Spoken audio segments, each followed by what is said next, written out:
Every time life runs you to a breaking point, you will give up and quit. You will back away and run. You will say, this is too hard, this is too emotional, this is too stressful, and you will back away. You cannot be a champion until you have survived a breaking point. It's easy to become distracted, especially with all of the chaos that's going on in the world right now. But you have work to do. And so it's important that you keep your focus in the right place. It's important that you keep working towards crossing the finish line. It takes courage to achieve your goals, man. It takes courage to be successful. It's scary. Being like everyone else, doing what the masses do and following the herd, that's easy. It's easy to be comfortable. It's easy not to try. It's easy to give up. It's easy to stand on a sideline and watch while other people with courage go out and get all the for themselves that you want for yourself. Courageous people are those who have a dream and set a goal. They make a plan and they take the first step with no assurances and no guarantees that their efforts will result in success. But adversity isn't something to fear. It's something to expect, something to prepare for, and something to overcome. The truly courageous person is not immune to fear, but it plays a different role in his or her life than it does for other people. Every successful person you will ever come across has failed big, has failed often, but failure wasn't failure where they gave up. It was where they just learned what not to do and how they can go about it in a different way. They used every experience. How can this teach me about being a better person, to have better, to achieve better, to become better? But most people spend their life not wanting to deal with the pain of rejection, the pain of defeat, the pain of being disappointed, the pain of losing, the pain of failure, the pain of being criticized, the pain of not being liked, the pain.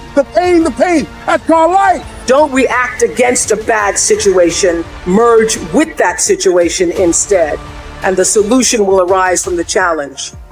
Because surrendering yourself doesn't mean giving up. It means acting with responsibility. Now, don't get me wrong. Fear is always going to be there, all right? No matter how hard you work. But you've got to start fighting back. You've got to start training your mind to beat fear down when it pipes up and tells you these lies.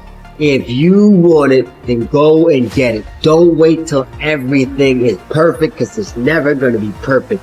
Your greatness will never be perfect. Some of the greatest minds, the greatest thinkers, the greatest innovators were looked at as crazy. They weren't ready for their greatness. They just took a leap of faith.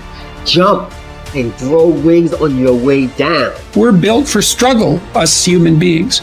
You're not after the bubbles of bliss that Dostoevsky described in Notes from Underground. We're built to contend with the world. We're built to contend with reality. You want a challenge, and the best way that you can take on a challenge, because a challenge fortifies you. So you don't want to be secure, you want to be strong. And you get strong by taking on optimal challenges. And so you lay out your destiny in the world, and you take the slings and arrows of fate, and you make yourself stronger while you're doing so. And you might fail, and fortune might do you in, but it's your best bet. And, people that have extracted unbelievable successes out of catastrophic failures.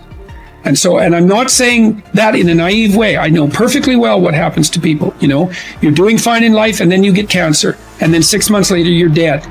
And all the heroism in the world isn't going to save you at that point. But that's not the point. That's not the point. Life is bounded by mortality. But that doesn't mean that you don't get out there and contend, and you develop by contending, and you minimize the net amount of suffering in the world. And that's something, man. That's something to do. So occasionally, and this is true for everybody, if you live long enough, life will come for you at some point, right? Like something's going to happen. So occasionally life will stress you.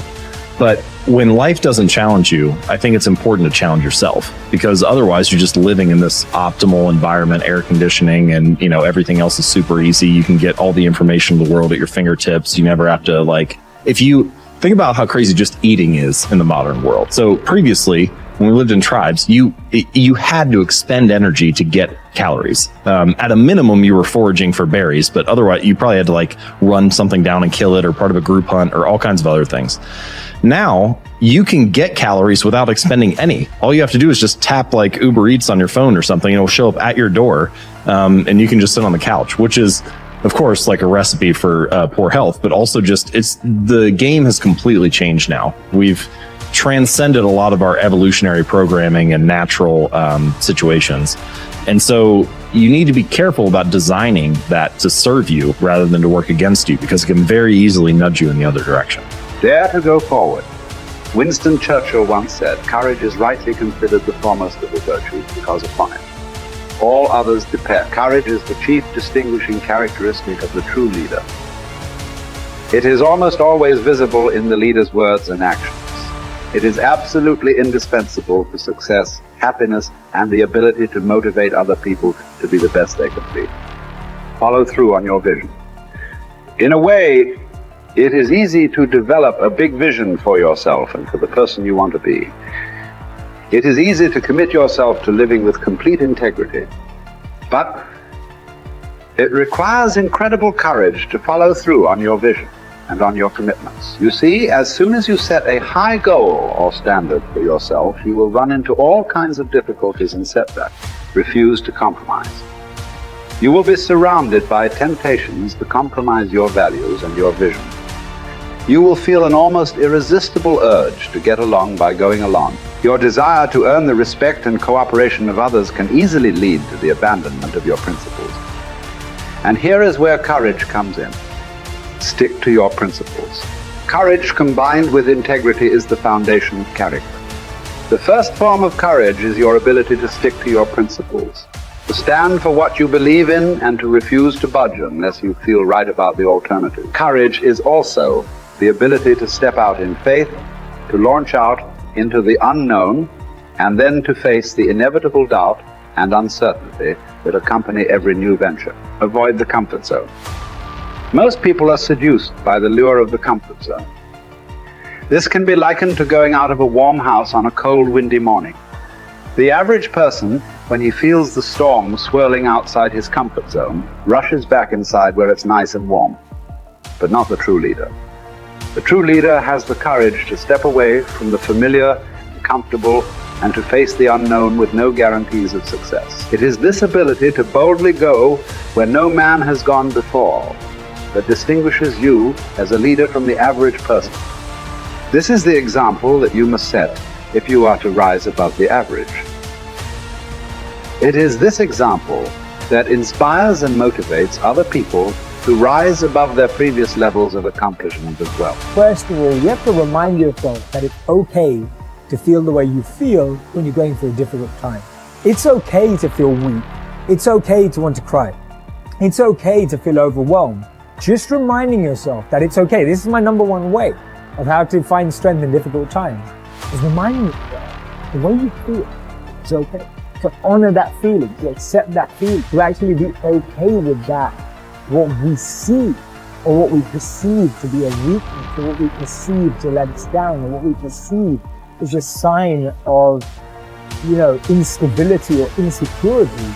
We can remind ourselves that when things are tough, it's okay to feel that way. There's nothing wrong with that. Any difficulty I go to, I look to moments in history where people have endured the same pain, if not more extreme, and analyze, absorb, and connect with how they got through it. I like to see what they were thinking. I like to see what they did. I like to see how they structured themselves. I like to look at how they organized. I like to look at who they were speaking to. I like to look at what was going through their mind at that time, because you've got to remember that any challenge we're facing today, we've faced it before as humanity, right? Beyond ethnicity, beyond color, race, creed, beyond backgrounds, beyond all walks of life, as human beings, we've been through challenges before and we've got through them. You need the courage to risk failure. You need the courage to endure constant setbacks, disappointments, and temporary defeats.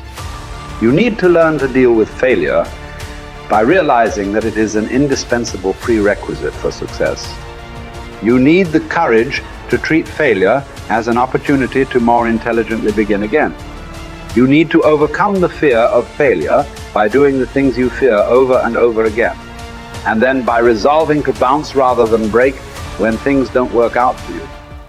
You need the courage to turn toward danger continuously. Identify all the fear situations in your life that cause you stress or anxiety today. Decide what the worst possible outcome of each of these situations might be. Resolve to accept the worst, should it occur. And then take action to resolve each of those situations. Refuse to allow a fear situation to remain in your life, dominating your thinking and emotions and holding you back. You need the courage to be willing to make mistakes and learn from them. All peak performers continually make decisions, make mistakes, learn from them, self-correct, and carry on.